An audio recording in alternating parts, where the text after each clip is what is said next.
And I'm gonna say this for y'all. I'm gonna tell y'all how y'all know if somebody is on drugs that you in a relationship with. Because this is my soon-to-be ex-husband that's on drugs.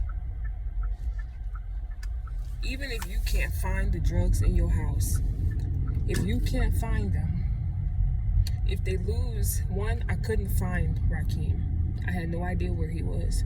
God would say, drive here, drive there, and Rakeem would be standing right there. Rakeem would be standing right there. Rakeem lost a whole bunch of weight. He had to lose almost 100-something pounds in a few months. Because Rakeem used to have a lot of muscle, pure muscle. Like he was like pure muscle. Rakeem used to leave roses at my bed. So I used to wake up to rose petals. That's how he used to treat me. Rakeem used to leave rose petals at my bed, so I would wake up to an aisle of roses in front of gifts. He'd buy me pearls, purses, whatever. Then all of a sudden he hates me. All of a sudden he hates me. I'm this, I'm that. I'm stupid, I'm dumb. I'm always worried about what he's doing. I'm a liar, I'm paranoid. That's a sign. When they personality switch that quick, there's no way that Rakeem went from laying rose petals. If he would leave a whole aisle of rose petals, he'd buy me roses, purses, whatever I wanted, Rakeem would buy me. He'd kiss my hand in public. He'd rub my feet. He'd just do anything he could to treat me, to romance me. He'd buy me $1,000 iPhones. He'd buy me. He would take me shopping. He would just do a lot. Now all of a sudden I'm his worst enemy. Now he hate me. Now I'm this and that. But the problem is that the drugs that he's on is so bad.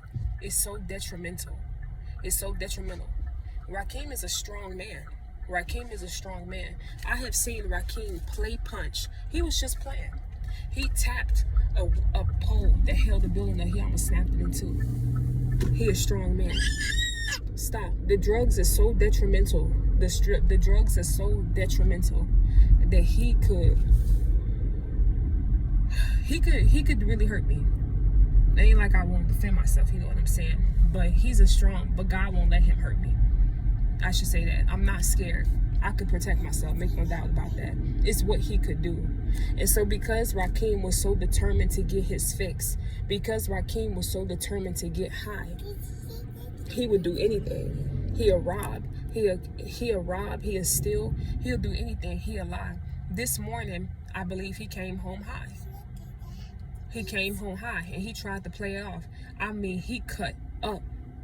He was screaming at the top of his lungs, calling me out my name, slamming the door, yelling, screaming outside, doing all types of stuff. Why? I told him, don't touch my daughter.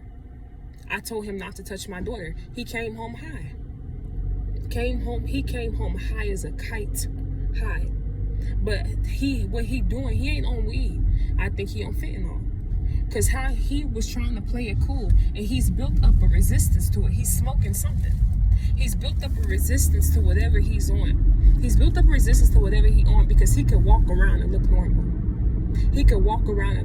It's the craziest thing. He could walk around and look normal, but he high.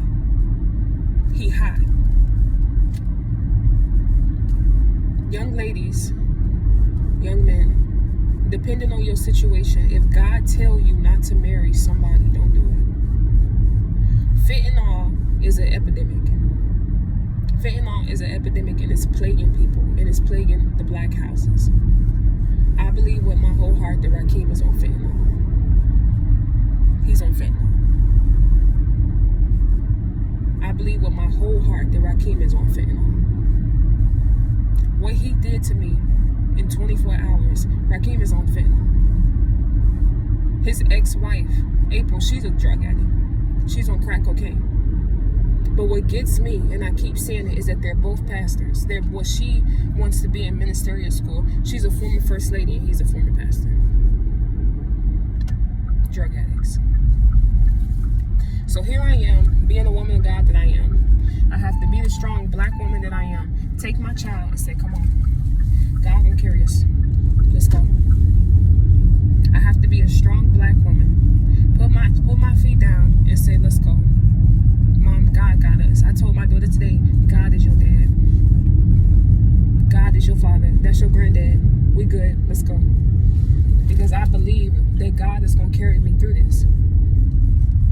When God tell you, when the Lord Jehovah Jireh, when Jesus Christ of Nazareth tell you not to marry somebody, you better listen.